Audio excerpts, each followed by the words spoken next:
जय माता दी। आत्मा चैनल देख रहे सभी दर्शकों को नवरात्रि महापर्व की हार्दिक शुभकामनाएं। मैं जसप्रीत हमारे फेस्टिवल स्टोरीज के नवरात्रि स्पेशल प्रोग्राम में आप सभी का स्वागत करती हूँ। जैसा कि आज 7वां नवरात्र है, आज के दिन माँ कालरात्रि की पूजा की जाती है। आज हम अपने एपिसोड के माध्यम से जानेंगे माँ कालरात्रि के पूजा पाठ, विधि विधान और मंत्रों के बारे में और जानेंगे उनके भक्तों के कुछ खास अनुभव भी। तब तक बने रहें आत्मा चैनल के साथ। जय माता दी।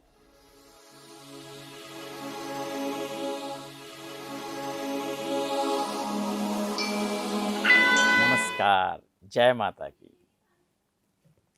आज सप्तम नवरात्र है और इस नवरात्रों में हमें बहुत से लाभ होते हैं। जैसे कि अगर हम माँ की आराधना करें और उपवास रखें, हर तरह से हमारे घर में खुशियाँ बनी रहेंगी। हमें अपने कारोबार में, बिजनेस में लाभ होते रहेंगे। आप ये व्रत रखें तो बहुत ही अति उत्तम होगा। माँ की आराधना करें और जाप करें, इस तरह से बहुत ही लाभ होने के योग होते हैं। माँ कालरात्रि, इसके बीज मंत्र हैं क्लीं ऐं श्रीं कालिकाय नमः। बहुत ही शक्तिवान, शक्तिशाली मंत्र हैं। इन बीज मंत्रों से आप हर तरह से लाभ प्राप्त कर सकते हैं और आपको कीर्ति अवश्य मिलेगी। माँ जगदम्बा, माँ अम्बा आप पर हमेशा मेहरबान रहेगी। दुर्गा की कृपा से माँ दुर्गा आपको हर तरह से संकटों से बचाती रहेगी। आपको किसी भी तरह के संकट आएंगे वो टल जाएंगे और आप पर एक कवच का रूप बनकर माँ दुर्गा आपको लाभ देंगी और आपकी रक्षा करेंगी।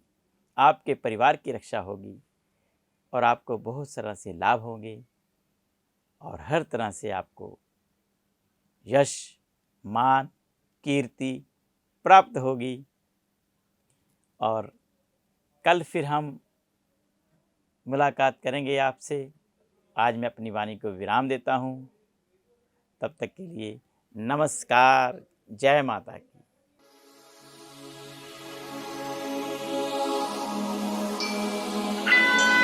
नमस्कार जी, मैं दिनायक पशान। सभी दर्शकों को सबसे पहले तो मैं नवरात्रों की बहुत शुभकामनाएं देता हूं। नवरात्रों का जो अवसर है, ये हमारे हिंदू धर्म में बड़े गर्व से मनाया जाता है और मुझे बहुत खुशी होती है पर्सनली जब भी नवरात्रे आते हैं। और मैं ये भी आस करता हूं कि जैसे गुजरात में गरबा वगैरह बहुत धूमधाम से मनाया जाता है, हमारे पंजाब में भी गरबे की प्रतिभा और बढ़ाई जाए। अब अगर मैं अपने बचपन की बात करूं तो मैंने बचपन से ही अपने माता-पिता को नवरात्रों को बहुत खुशी से, बहुत धूमधाम से मनाते देखा है। घर में सफाई करनी, मंदिर में जोत जलानी, खेतरी बीजनी। माता रानी का ये हमें सिखाया गया है बचपन से कि माता रानी का आवास होता है। माता रानी हमारे घर में नवरात्रों में रहते हैं, तो इसके लिए हम प्रतिदिन जोत जलाते हैं। मेरी पर्सनल ये थिंकिंग है कि जब भी मुझे कोई भी प्रॉब्लम आई तो मैंने माता रानी का पाठ किया, दुर्गा चालीसा, दुर्गा सप्तशती का पाठ किया, तो मेरी प्रॉब्लम सॉल्व हुई।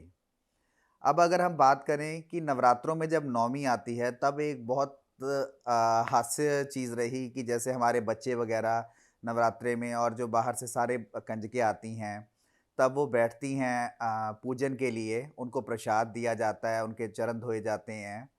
तो हमारे बच्चे जो बेटे हैं वो भी साथ में बैठ जाते थे कि हमें भी साथ में दो, जैसे कुछ दक्षिणा या कुछ पैसे मिलेंगे। बच्चों को तो इस चीज़ का ज़्यादा शौक रहता है। तो वो एक बच्चों को हम कहते थे कि लैंकड़े। तो बच्चे बड़ा इस चीज़ पे नाराज़ होते थे कि वो कंजके हैं, उनके पैर धोए जाते हैं, हमें लैंकड़े कहा जाता है।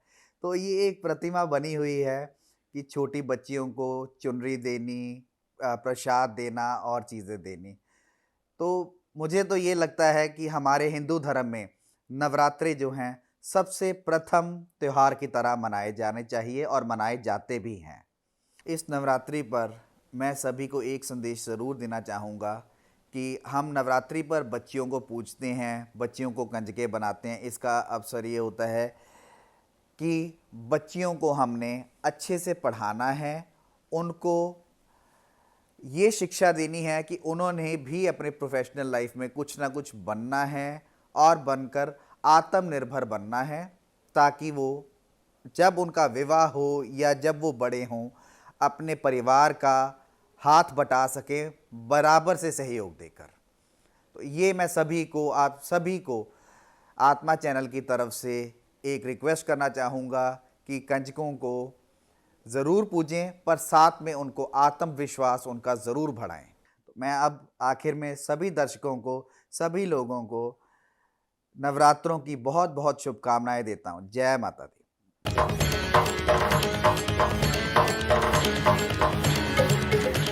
तो आइए मिलवाते हैं आपको सिमी जी से और बात करवाते हैं आपकी सीधी उनसे नवरात्रों के बारे में, कि नवरात्रों को लेके, महामाई को लेके उनके अंदर आस्था कब से आई, कैसे आई, सीधी बात करते हैं।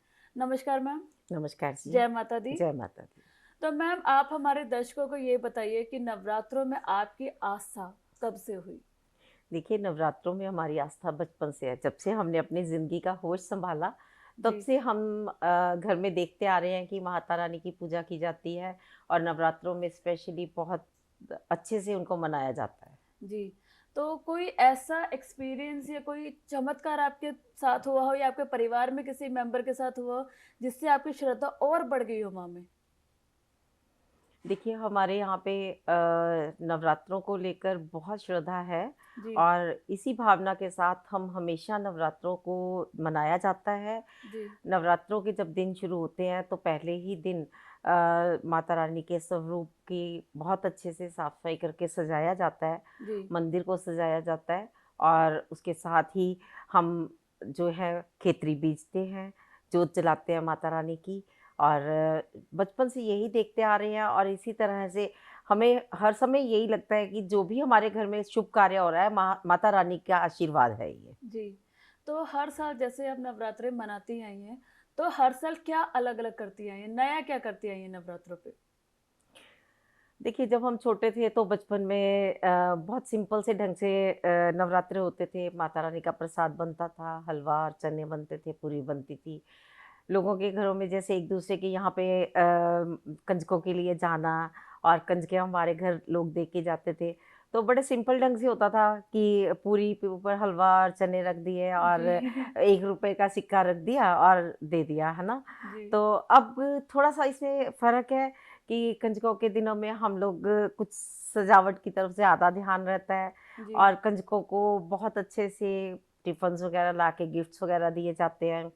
एंड चुन्नियाँ माता रानी की, जी बच्चों के लिए चूड़ियाँ, स्पेशली बिंदियाँ, इस तरह की चीज़ें जो महामाई के दरबार में चढ़ाई जाती हैं, उस तरह की चीज़ें जो जी हैं कंजकों को दी जाती हैं। जी। तो क्या आप नवरात्रों का उपवास रखती हैं? तो सारे ही या 1-2 ही रखती हैं? हाँ, देखिए, पहले तो मैं जब से शादी हुई सारे ही उपवास रखती थी, मैं भी, मेरे जी हस्बैंड भी, हम हमेशा पूरे उपवास रखते थे। लेकिन अभी कुछ हेल्थ इश्यूज़ के करके अब मैं नहीं रख रही, 1 उपवास या 2 रखते हैं हम। लेकिन हमारे बच्चे जो हैं वो पूरे उपवास रख रहे हैं, मेरे बेटे पूरे उपवास रखते हैं। जी। अच्छा, तो आप तो ये जो उपवास रखते हैं, तो एक तो होता है ना कि हमेशा मतलब सभी लोग क्या करते हैं, हमेशा कुछ ना कुछ खाते पीते रहते हैं, पर नवरात्रों के दिनों में जैसे होता है व्रत का सारा खाना खाना, व्रत की चीज़ें जो मतलब आगे पीछे कभी उतनी टेस्टी नहीं लगती, नवरात्रों में टेस्टी लगती है। तो उसमें कोई आपकी फेवरेट डिशेज़, कुछ ऐसी डिशेज़ जिसके साथ कुछ यादें जुड़ी हों आपकी? देखिए, नवरात्रों में तो अलग-अलग चीज़ें खाने को मिलती हैं।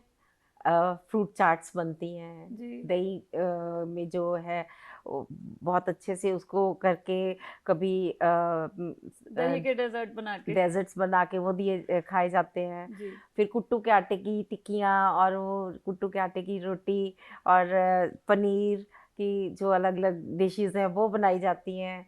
हम लोग प्याज और लहसुन का इस्तेमाल नहीं करते हैं नवरात्रों के दिनों में। वो सारा तो हाँ, वर्जित होता है। वर्जित है। और बहुत अच्छे से टिक्कियाँ, कुट्टू के आटे की रोटियाँ, जो चावल होते हैं व्रत वाले, सामक के। हाँ, तो वो बड़े अलग अलग ढंग से बनाए जाते हैं। जी। आलू की डिशेस अलग अलग ढंग से बनती हैं, आलू की सब्जी और अलग अलग डिशेस बनती हैं। हाँ जी। तो मेरे ख्याल से जो कुट्टू का आटा बहुत गर्म होता है, तो उसके लिए दही का सेवन और मूली का सेवन ज़्यादा साथ साथ किया जाता है जी। और करना भी चाहिए। जी। तो मैम ने तो देखो हमें इतनी सारी डिशेस के बारे में बता के मुंह में तो पानी ले ही आए। तो उनसे पूछते हैं कि उनकी फेवरेट डिश क्या रही है आज तक, जो नवरात्रों में आप स्पेशली इंतजार करते हैं कि इस बार मैंने ये खाना है और ये मेरी फिटनेस का भी राज होगा। देखो, सैलेड्स जो होते हैं ना, जी। सैलेड्स बहुत अच्छे से बनते हैं। फ्रूट्स की जो चाट्स है वो बड़े अच्छे से बनती है, जी। तो वो थोड़ा हेल्दी भी होती हैं और अपने देखो फिटनेस के लिए भी ठीक है ना। जी। बाकी जो फ्राइड बनता है वो तो बनता ही है वो टेस्टी भी लगता है। जी। तो आप ये बताइए कि आपकी कोई ऐसी याद जो आपके दिल को खुश कर जाए नवरात्रों से जुड़ी, कोई ऐसी याद, कोई ऐसा मोमेंट नवरात्रों से जुड़ा। देखो, नवरात्रों के दिनों में हमने जितने शुभ कार्य घर में होते हैं ना, हम जी। कोशिश करते हैं, तकरीबन शुभ कार्य हमारे नवरात्रों में होते हैं। जी। बच्चों की शादी करनी है तब नवरात्रों में, हमने घर में माता रानी की चौकी करानी है तब नवरात्रों में, घर में कोई बड़ी चीज़ खरीद के लानी है जैसे गाड़ी वगैरह लेके आनी तब हम नवरात्रों में। जी। तो ये सारी यादें ही हैं जो हमें याद ही रहता है हमेशा कि इन नवरात्रों में इस दिन पे हमने ये काम किया है। तो नवरात्रों में तो इन्होंने बता दिया कि कैसे कैसे महामाई का आशीर्वाद इनके ऊपर बना, पर इसके साथ ही हम ये जानना चाहेंगे कि आपकी कोई फेवरेट कोई भजन हो या कोई देवी का मूल मंत्र आपको पता हो तो आप हमारे दर्शकों के साथ प्लीज साझा कीजिए। देखिए, वैसे तो नवरात्रों के दिनों में हम दुर्गा चालीसा का पाठ करते हैं जी। और जो मेन मूल मंत्र जैसे सर्व मंगल मांगले शिवे सर्वार्थ साधिके शरण्य त्र्यंबिके गौरी नारायणी नमोस्तुते, ये जो पाठ है नवरात्रों में तो हम करते हैं, लेकिन अदरवाइज भी हमेशा अंदर अंतर में चलता ही है ये। मतलब ये कहीं ना कहीं आपका मूल मंत्र भी है कि आप माँ का हमेशा क्योंकि यही सर्व मंत्र- मंगल है, ये सबका मंगल मांगते हैं हम जी। माता रानी के। दुर्गा चालीसा का ये मेन मंत्र है जी। जिसमें कि हम हर ये नहीं कि सिर्फ अपना, सबका मंगल कामना करते हैं। जी। तो इन्होंने मंगल कामना करते हुए हमें काफ़ी चीज़ें बताई हैं, तो मैम से मैं एक रिक्वेस्ट करूंगी कि आप तो एनजीओ भी चलाती हैं, औरतों के मामले में जितने भी उनके केसेस होते हैं उनमें हेल्प आउट करती हैं, उनको आगे बढ़ाने के लिए काफ़ी सारे आपने मुहिम भी उठाए। इसी के चलते नवरात्रों में मैं चाहूँगी कि हमारी महिलाओं को, बच्चियों को, जो आजकल की जो औरतें हैं उन सबको कोई संदेश देना चाहेंगी नवरात्रों पे। जी हाँ, देखिए, नवरात्रों को मनाने की महिमा बहुत अपार है और हम जो नवरात्रों का करते हैं इसमें हम अपने आने वाली जनरेशन्स को, अपने लोगों को, सबको इस चीज़ का संदेश भी जाता है कि हम अपना आचरण, अपना जो है वो शुद्ध रखें और जो हमारी बेटियां हैं, कंजकें हैं, उनका आदर सम्मान करें। जो नारी की महिमा है, नारी की जो गरिमा है, उसको बनाए रखने का बहुत बड़ा संदेश जो है हमारे नवरात्रों में मिलता है। माता रानी की पूजा की जाती है और उससे यही संदेश होता है कि हमें अपने घर की जो महिलाएं हैं, हमारे घर की जो बच्चियां हैं, हमारी कंजकें हैं, उनका आदर सम्मान करना है। इससे एक जो है हमारे समाज में एक अच्छा वातावरण बनता है। जी। सो मैम ने हमें नवरात्रि के बारे में कितनी अच्छी बातें बताई और कितना अच्छा संदेश दिया कि नवरात्रों का असली अर्थ क्या है, महिलाओं का सम्मान करना, उनकी सुरक्षा का ध्यान रखना और उन्हें आगे बढ़ने का मौका देना, समाज में बराबर का हिस्सेदार उनको बनाना। तो इसके साथ ही हम और भी बहुत सारी स्टोरी नवरात्रि को लेकर आपके साथ साझा करते रहेंगे। बने रहिए आत्मा चैनल के साथ। मैं अदिति, धन्यवाद। जय माता दी। जय माता दी।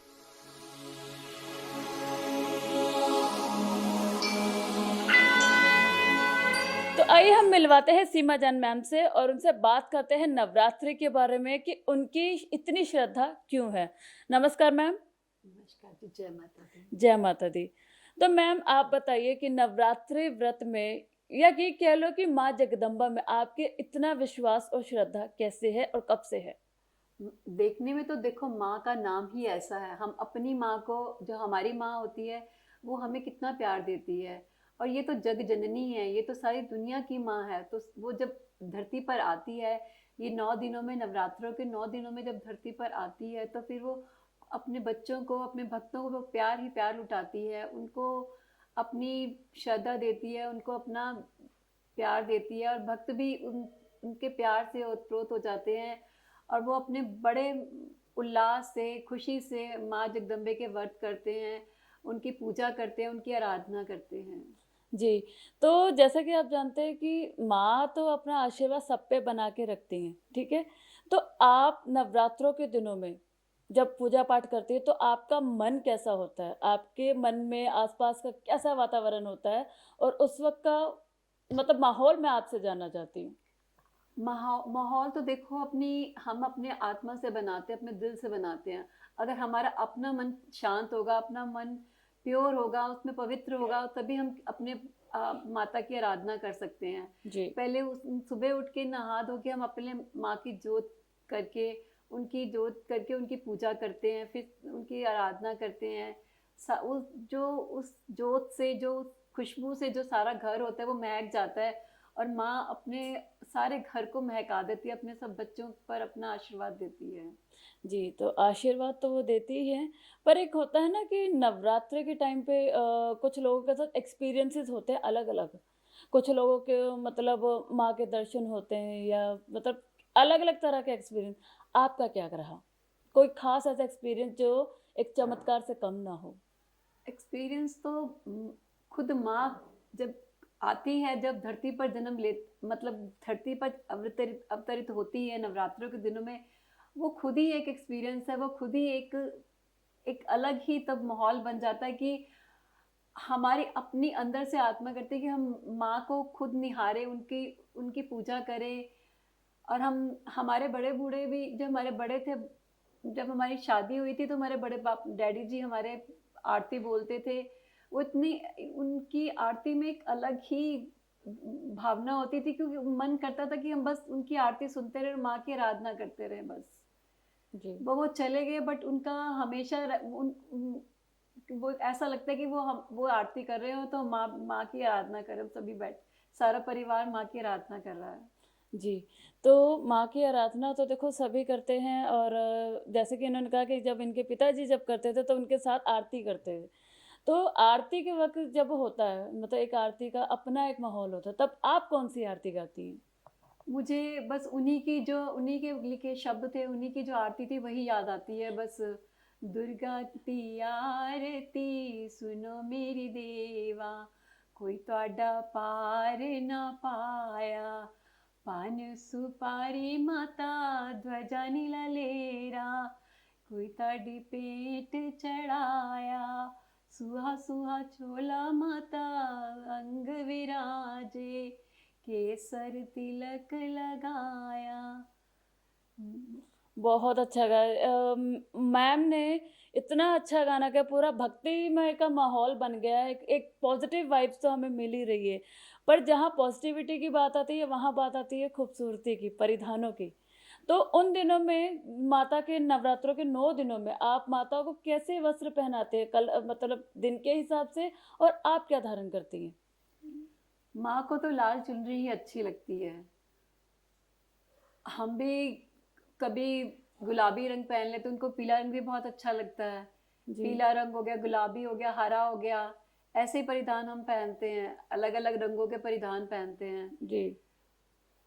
तो अच्छा ये बताइए आप ये व्रत कर कब से रही हैं? मतलब जिस हिसाब से आप भक्तिमय माहौल में आप सारी चीज़ें जैसे हमें बता रही हैं, तो इससे लग रहा है कि आप बहुत पहले से रखते ही आ रही हैं। बट फिर भी हम जानना चाहेंगे। हम लोग बचपन से ही रखते हैं व्रत, बट शादी के बाद थोड़ा और भावना हमारी ज़्यादा बढ़ गई, एक अलग सी माँ के प्रति जागरूकता बढ़ी, तो एक विश्वास भी बढ़ा, एक लगन बढ़ी। तो तब से हम माँ का तब इस व्रत स्टार्ट कर तो मतलब कि कई बार 9 व्रत कर लेते हैं हम लोग। जी। तो ये 9 व्रत के टाइम तो भूख भी तो लगती होगी, क्योंकि हम आगे पीछे क्या है कुछ भी खाते हैं, कोई पाबंदी नहीं, पर व्रत में होता है एक दिनचर्या होती है, एक कुछ कुछ लोग ब्रह्मचर्य व्रत का भी पालन करते हैं, पर हर कोई नहीं कर सकता वो। तो आप फिर उन दिनों क्या खाते हैं फलाहार के तौर पे? फलाहार में हर टाइम तो नहीं खाया जाता, ये फिर व्रत करने का क्या फायदा? जी। व्रत करने का एक माँ का व्रत करना मतलब कि हम उनकी आराधना करें तो हम एक सात्विकता होनी चाहिए हमारे अंदर, एक प्योरिटी होनी चाहिए, तभी हम हर बार बार खाई जाएंगे तो तब मुंह जूठा हो जाता है। जी। तो एक सच्चा एक सच्ची भावना, एक सच्चे मन से हमारा जबान भी सच्ची होनी चाहिए हमारा, मतलब कि हर वेले हर टाइम हर समय मुंह तो नहीं जूठा रख सकते ना, हाँ जी, इसलिए हाँ जी। तो एक प्रॉपर टाइम होता है, उस समय हम खा लेते हैं बस, फिर उसके बाद पर आप क्या खाती हैं और स्पेशल डिश क्या है आपके जो पूरा परिवार मिलके खाता भी है नवरात्रों का, इसीलिए वेट करते हैं कि हमें नवरात्रि में अब ये खाने को मिलेगा? हमारे यहाँ तो ऐसे सिंघाड़े के आटे की रोटी बहुत खुश होके खाते हैं, उसमें आलू वगैरह या कस करके और आलू की सब्जी बनाते हैं, कई बार आलू की टिक्की भी बना लेते हैं हम लोग। तो हम लोग तब सारा परिवार बैठ के खाना खाते हैं, ये नहीं कि आज अभी थोड़ी देर में अभी खा लिया तो थोड़ी देर बाद किसी और ने खा लिया। जब सब इकट्ठे बैठ के तो वो अलग ही माहौल होता है। जैसे माँ हमारे परिवार में एक एकता, एक अलग सी चीज हमारे एक एकता मिलती है हमको इकट्ठे बैठ के, कि एक प्यार बढ़ता है हमारे परिवार में, बढ़ाती है माँ कि हम जी। इकट्ठे बैठे और इकट्ठे बैठ के खाना खाएं। जैसे कि आप देखते हैं कि मार्केट में इतना कुछ मिलता है, नवरात्रि के तौर पे सब लोग पता नहीं क्या क्या खाते हैं, तो एग्जैक्टली यूथ को क्या आप समझाओगे कि क्या खाए क्या ना खाएं? यूथ को मैं यही बोलूँगी कि मार्केट में तो इतनी चीजें मिलती हैं बहुत कुछ और मिलता घर है, की। पर हमें ना सोच समझ के खाना चाहिए, कि ये पहले ये देखना चाहिए कि ये हमारा हम खा सकते हैं कि नहीं खा सकते। ये नहीं कि हर चीज़ को हम उठा के खा लें, जी। हम पहले देखें कि ये हमारे लिए सही है या गलत है, तो उसी के हिसाब से हमें खाना चाहिए। जी। थोड़ा अपने उनको अपनी जिह्वा पर कंट्रोल करना चाहिए, कि ये जंक फूड वगैरह आजकल चल पड़ा है जो, थोड़ा अब 9 दिनों में उनको भी अवॉइड करें। हम प्याज वगैरह को, लहसुन वगैरह को, इनको बिल्कुल ही मतलब कि जब माँ दुर्गा आती है तो हम इन तामसिक चीज़ों को हमें दूर रखना चाहिए अपने जी। आप जी। जी। से। जंक फूड्स वगैरह को, ये पिज़्ज़ा बर्गर्स वगैरह को हमें अपने से दूर रखना, कम से कम 9 दिनों में तो रखना चाहिए ना। हाँ जी। अपनी आत्मा पे कंट्रोल करना, आत्मा पे अपनी इंद्रियों पे काबू करना, कि हम लोग ये नहीं खाना हमें, जी। बस स्वाद इंद्री होती है, हाँ जी। अपने टेस्ट बड्स को हम लोग कंट्रोल कर सकते हैं। हाँ जी।